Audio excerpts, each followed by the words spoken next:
All right. Good morning, everybody. How are you doing? Um, I wanted to come on here, and I've titled this video "Friday's Shit Becomes Monday's Treasure." This is motivational thoughts on this Friday with Daniel Mackenber. And thank you all for joining me. Thank you so much for all being a part of this live video. And it is such a blessing to hear from each and every one of you, to be able to be a part of your life, to be able to share with you many of the things that I am learning on a daily basis as I am a health and wellness coach and an independent Herbalife distributor. As part of what I do each and every day, I operate a nutrition club here in Dunn, North Carolina, and want to invite you, if you haven't been to our club, feel free to come on by if you're in the Dunn, North Carolina area.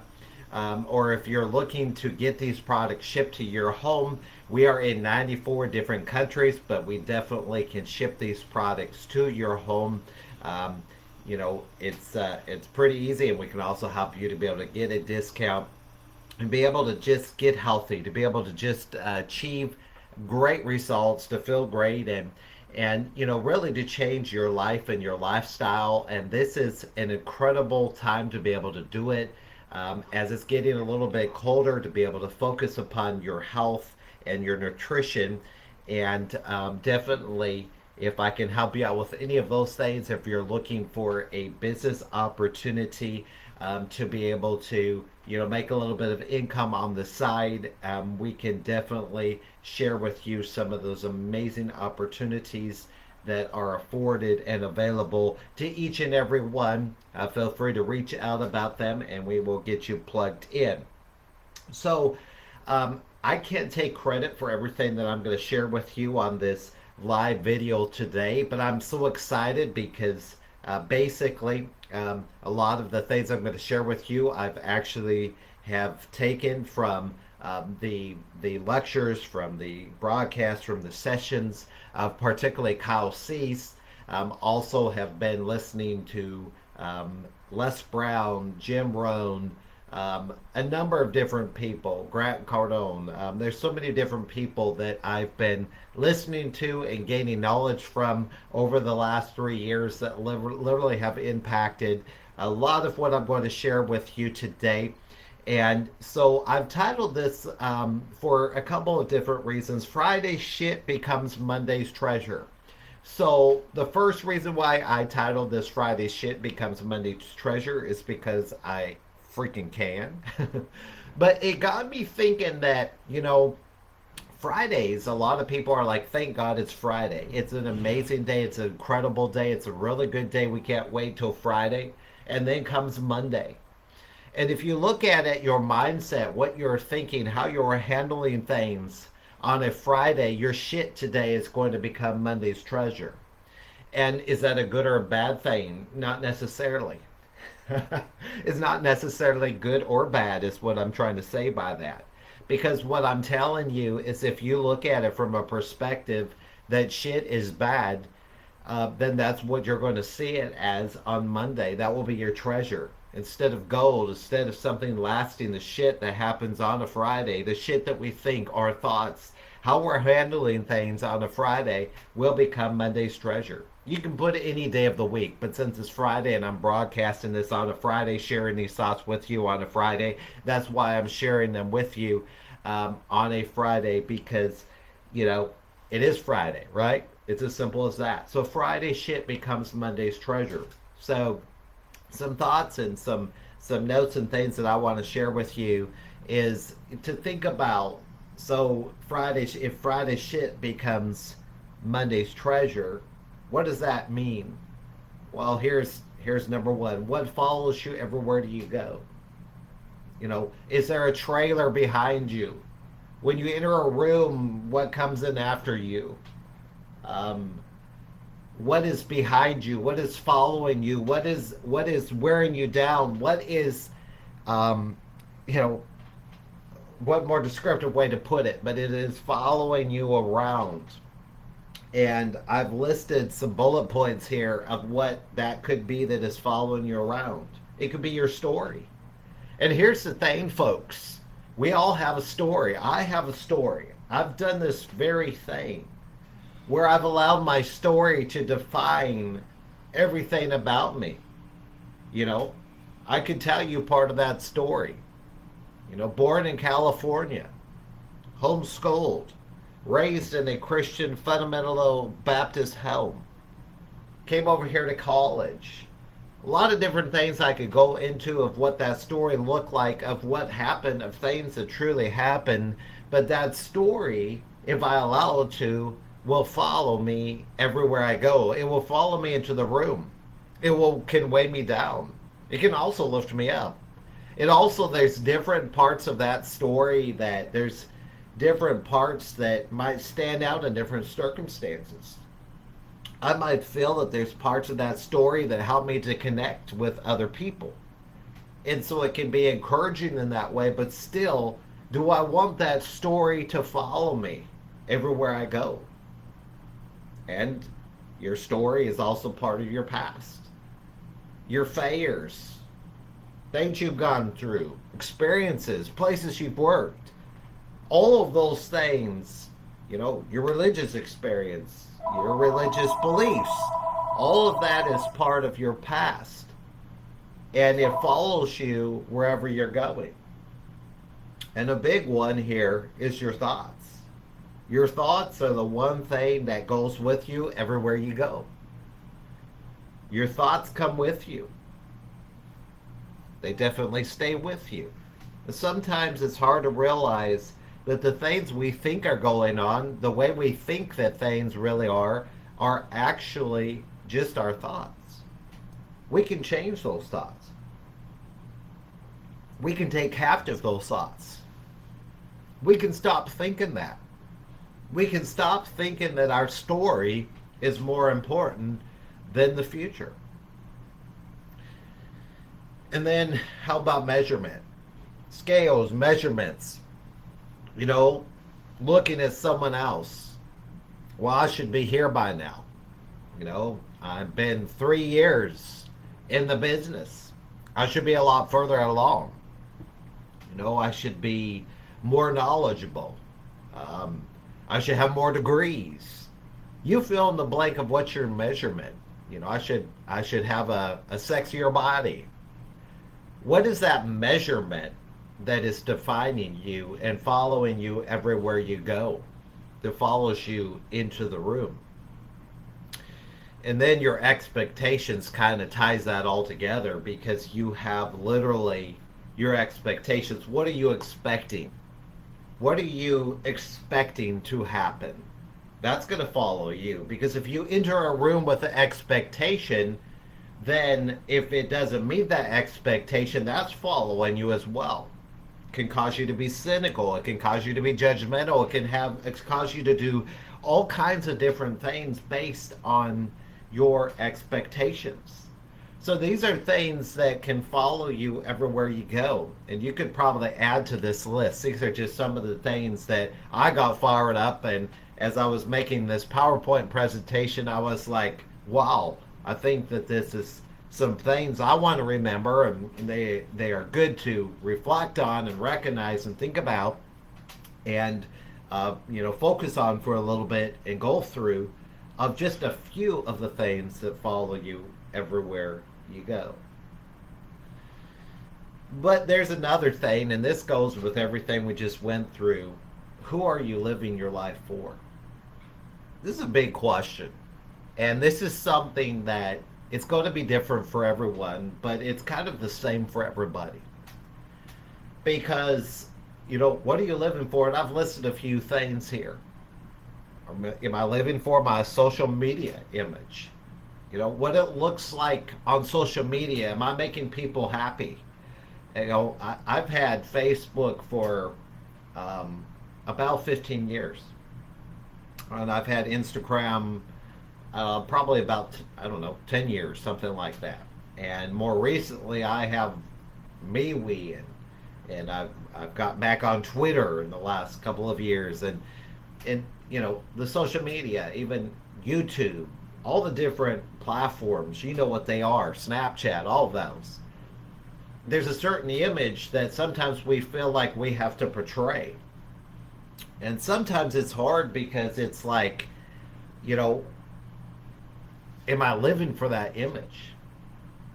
Is that even me? Am I putting out an image that is not my authentic self? That could be a big one. And then you could be living for family tradition. You know, I'm not necessarily saying these things are good or bad.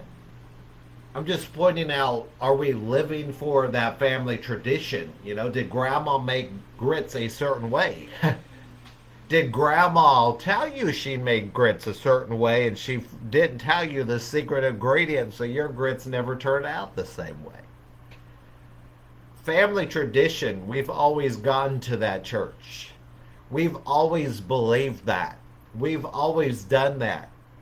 We always went to grandma's house for Sunday afternoon dinner. Beautiful memories, right? Tradition. Tradition to tradition. It's a big part. We grew up in that family. We, without meaning to, we carry with us the things we agree as a child. I love the book Four Agreements because it talks and references about the things that we accept that we agree to without it's subconscious. We don't even realize. You know, somewhere as a child, as a toddler, living in that home, we begin to accept those same beliefs. You know, the family traditions of the old wives' tale. It's kind of funny, just to use an example, growing up in the 80s, you know, when we still had the refrigerators that had the Freon in them. They weren't all electric. And you could not lay those refrigerators down and then immediately, you know, and like haul them somewhere and then immediately stand them up and plug them in. You had to let them sit there and settle, the Freon settle for about 24 hours before would plug it in for it to be able to work correctly. And so it's funny when you get a, you know, refrigerator that doesn't have Freon in it, and suddenly grandma's saying, don't plug that in for 24 hours. Maybe that's not a total old wives' tale, but that's how many of them started and were passed down. My own grandfather had a brother who died with a Purple Heart in, I believe it was the Vietnam War. He's buried up in the Arlington Cemetery. And he saw me one day swallowing watermelon seeds. And he told me that if I kept doing that a tree would grow in my stomach and it would rise up and choke me and I would die just like his brother. And he pointed to his brother's picture on the wall. Some of these traditions are passed down. Some of them are funny. Some of them are ironic. Some of them are beautiful. Some of them are all over the place. But who am I living for? Am I living for those family traditions? How about the expectations of others? You know, if you have a boss, are you working for the expectation to please them, to please a family member? You know, it can go back to family again. My family expects me to get a good degree, to get a good job, to make something better for myself. Oh, and here's a good one. Are you living for those who are not successful? Something you'll notice in life. Those who will freely give you the most advice in life are those that are not successful. Many times they will cover up for their lack of success by trying to push their advice on you. I'm sure many times they're trying to be helpful. But be careful who you're getting your advice for. Are you living for those who are not even successful? Who can't even manage their money? Who can't even hold a relationship? Fill in the blank, whatever it is. Are those the ones you should be living your life for? And then, are you living for those goals that are created by your old story?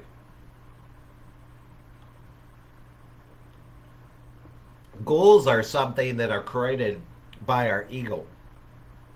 Our ego is something that is tied up in our logic. It's not our heart space. It's based on numbers and figures. It's based on, the pros and cons list. Well, the pros would be that I could have a nice car if I did this, and then my Instagram image would be better. Or those goals could be created by I've never had that before. But they're often created by our old story, and like I said, the ego is focused on the logical thought of our brain, of what our brain tells us that, well, we learned this in class, but we learned these things, and so it must be true. Those are the things that we need to examine, and there's many more. Again, you are welcome to add to this list. You are a free sovereign citizen. I'm just sharing with you the things I'm pumped up with, the things that I'm learning that I hope are helpful and inspirational to you, and can really encourage you to take a reflection as we're going through a lot of different things, including this Mercury retrograde that's actually helping us to be able to lose a lot of the things that are weighing us down, that are holding us back, that are keeping our energy low. And then here's another one. Are you saying what people want to hear? We are all trained at some point, or are told, you need to be a team player. You need to be a team player. You need to work as a team. Don't be a lone wolf over there in the corner doing something different than all the rest of the crowd. Don't be thinking outside of the box. A team player is an excellent thing. The more team players that you have on your team, the bigger the team. But are you being a team player that is just saying the things that you're supposed to say? Or are you that team player that is breaking the mode?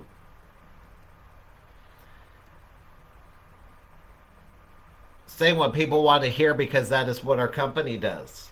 I've come to reflect on this and realize I've worked for a number of companies in the 40 years of my life. And it's ironic that even to this day, I'll be telling a story of something that happened with a company that I haven't worked for in 15 plus years, or at least 10. And I will say, when we went out, we would do this, or the you know, and I would realize I would identify with that company even in my story. That's how we handled things. As a truck driver, you know, we often found ourselves running out of hours. Identity with something like that. Are we saying what people want to hear because it might go, um, if we did something different? That's what I meant by this. If we say the authentic truth, would our authentic truth go against a belief system? If we said the authentic truth, would it go against social norms? No doubt.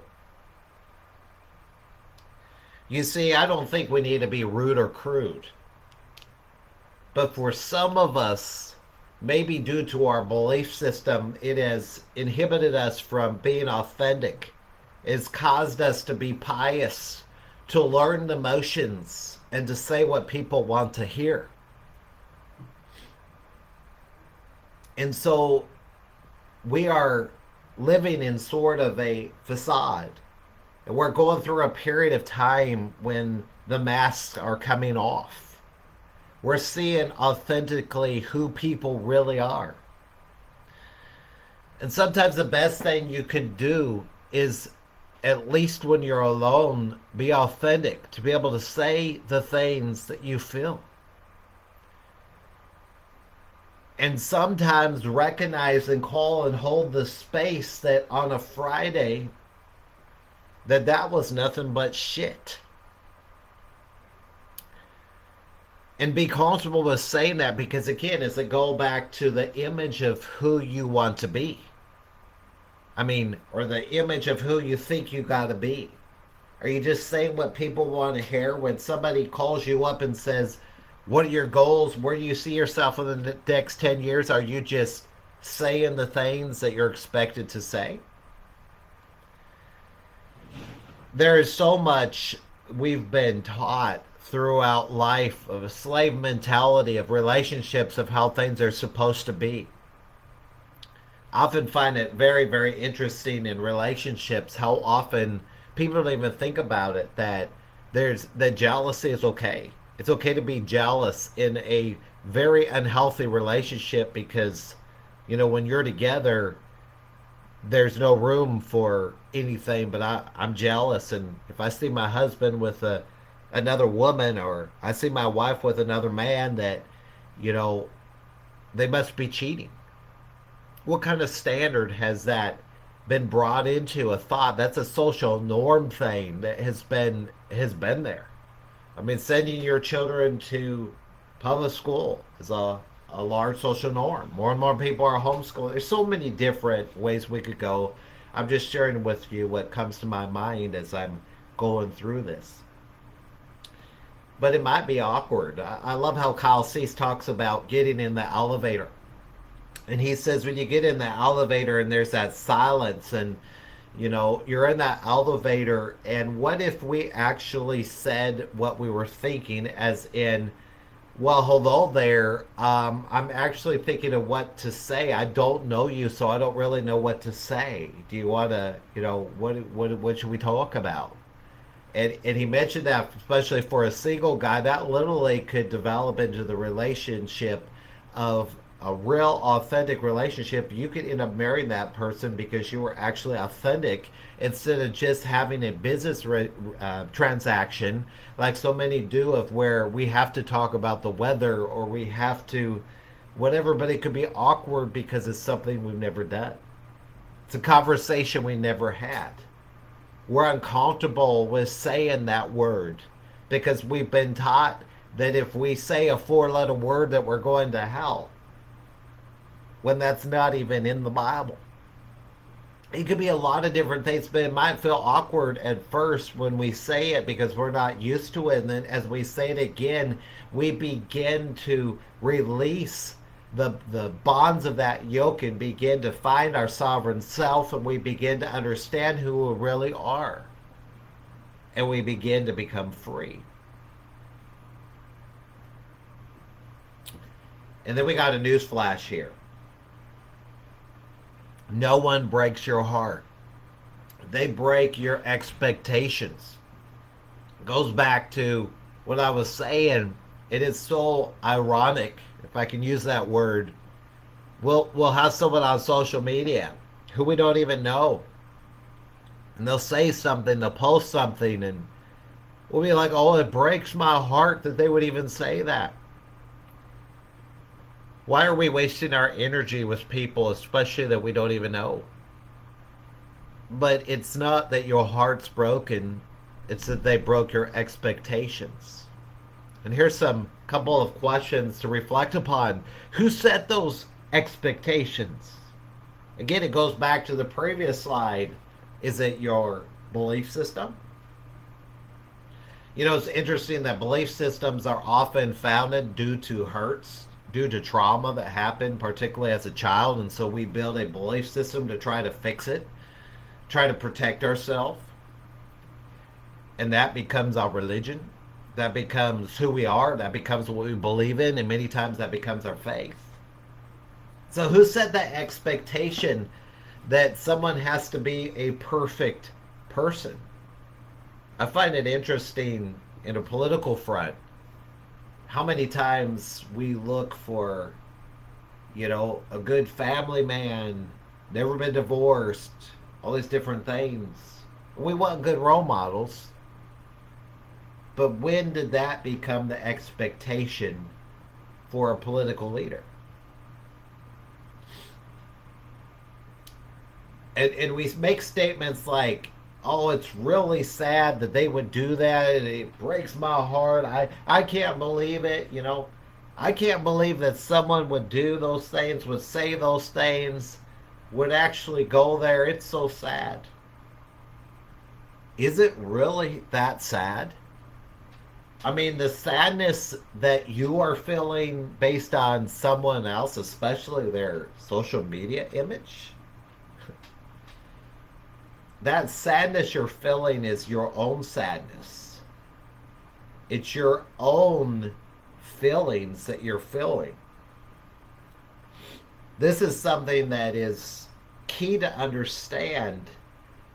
Many times it goes back to our thoughts of what we think someone else is thinking, of what we think someone else is doing, and we decide, oh, well, that's just so sad that they would, you know, reject that offer, or that's just so sad that they would go off and, start using four-letter words. You can fill in the blank. Is it really that sad? And why am I wasting my energy thinking it's sad when that person has chosen that lifestyle, has chosen to do that, and might be actually finding their freedoms? Some cases I should be happy for them because they are actually finding their authentic self. And as I said here, most of the people that break our heart, we don't even know. We're carrying the weight of the world upon our shoulders when it's not really even our business. It's not really even our responsibility. It's not really even, up to us to hold everybody straight. If you're able to do that, let me know, by the way. How's it feel? How does it feel to wear the weight of the on your shoulders of the entire world and what everybody's doing and where they're going, and it just will wear you out. Newsflash: no one breaks your heart; they break your expectations. You are not heartbroken. You're beginning to realize that your expectations were either set too high. Not saying we need to lower them per se, but, are we even living up to the expectations that we hold upon others? That's a good mirror to look at. It's really more important to look at ourselves rather than others. And then we have number 5, the fear of losing your past. This is a big one, ironically, for so many of us. Why do we keep telling the same stories over and over and over and over? We're trying to keep those memories alive, as if we'll forget. We're trying to tell those stories in the manner that we want them to be told. They might even change throughout the years. Isn't it interesting? Your perspective might change. Grandma might have been a hardened criminal. She might even spend jail time. But now that she's gone, you're going to talk about those biscuits she made. You're going to talk about the gravy that she made. You're going to talk about the good memories. And we're all human that we do that. It's not all about grandma. It can be the memories you've been through. A job, a hamburger that you ate 10 years ago that was so delicious. It was, nacho cheese was oozing out of it, and, you'll never forget. I'm not just talking about bad memories. But we can make it, and we can linger in those memories. And we have a fear that if I don't keep telling that memory, to keep holding that memory and remembering that memory, that somehow I am going to lose my past. The stories, the thoughts. I remember as a child, so many nights, the thoughts that I had when I was supposed to be going to bed. I would be laying there worried that a UFO would come flying by my window and I would be abducted by aliens. I'm grateful today that I don't think those thoughts a whole lot, at least the fearful ones. My thoughts have changed. Hoping a UFO will come by and pick me up soon. The baggage goes back to what is following us into the room. The baggage that we carry with us, past relationships, failed businesses, failed successes, or you fill in the blank. Being fired from a job, um, feeling neglected as a child. Um, you know, you fill in the blank. The baggage that we carry with us. It seems to get more and more baggage the older that we get instead of less. The experiences, the things that we go through, we're carrying all of that everywhere we go when we fear losing our past. And then there's the illusion. The illusion could go back to the memories, the stories, the thoughts, the baggage, all of that of what we thought happened. And we could all be a little bit under illusion based on our perspective of how we saw that story. We could be under the illusion of what's going on right now with so many of our freedoms being taken away. We could build the illusion because the illusion actually is like a drug. It's like, some alcohol or drugs that actually helps us to be able to escape from that reality. The illusion is the fantasy world that we want to hold on to. And so that illusion can be very, very powerful. It is very, very unnerving when we drop the illusion. I personally have been going through this, and I know a lot of you in this Mercury retrograde is calling it up right now with the illusion that more and more, I'm not even having to research. It's literally coming out into the front, a lot of the illusion of our entire lives. And it's very, very unnerving. It can feel very, very lonely. It can feel like we are losing grips on everything, including our reality. But it was an illusion. It was not even real. The past was not even real. But I went through that pain. I went through that struggle. I went through that divorce. I went through that heartache. I went through that. It was all an illusion. I mean, of course, you went through that. But it was how we saw it. It was how we perceived it. It's what we thought happened. And then there's the voices. The voices. You can fill in the blank what that is. Voices of mentors. Voices of those who hurt you. The voices in your whole own head. The confusion of, I don't know what to do in this moment. I mean, I don't know. It seems like this is the right way to go, but then I get that pros and cons list out, and that pros and cons list will yell at you. I have seven, cons, but I can etch out 10 pros because I'm splitting 4 of them up just to increase it to make me feel better about the pros. Or vice versa. The voices. It could be the voices of the news media. It could be the voices, you fill in the blank, of whoever it is that you were listening to. The voices of your past. Your ancestors. Grandma's voice. Mom's voice. Dad's voice. Even if they passed on, those voices are part of your past, and they live with us often, and be fear of losing those voices and getting totally free to be the authentic you. And then ironically, it seems like we will even fear losing the past that includes fights, includes pain, includes sorrow. I get it. I've been there. The fights, the pain. It's nice to have someone who's empathetic, who feels sorry for you. That when you tell the story, you go, oh, I am so sorry that happened to you. I can't believe that happened to you.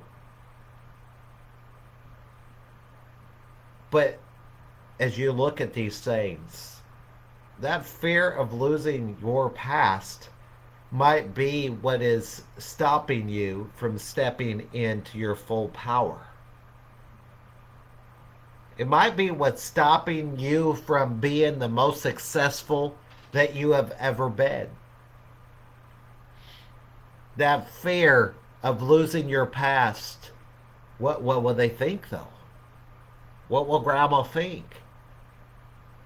You know, if grandma came back from her grave, what would she be proud of me right now?